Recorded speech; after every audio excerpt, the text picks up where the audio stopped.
Prevalensi stunting nasional turun menjadi 19,8% berdasarkan SSGI 2024 yang diumumkan pada 2025.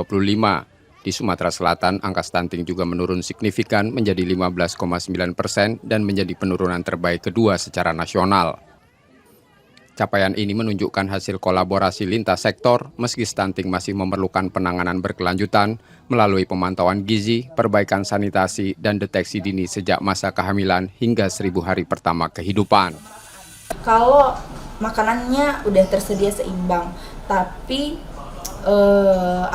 tidak cuci tangan dengan sabun gitu ya, atau kualitas airnya yang buruk, tentu makanan yang dimakan akan bertarung dengan infeksi, sehingga harusnya makanan ini fokus pada pertumbuhan, malah dia pecah fokus gitu ya, harus untuk melawan bakteri, kuman.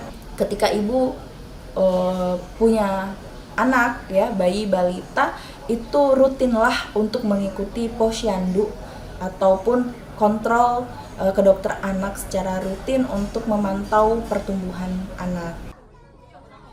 Pemerintah daerah bersama Dinas Kesehatan terus memperkuat upaya pencegahan termasuk melalui program makan bergizi gratis untuk menekan stunting dan menyiapkan generasi sehat menuju Indonesia Emas 2045. Muhammad Reza Pahlepi, Kompas TV, Palembang, Sumatera Selatan.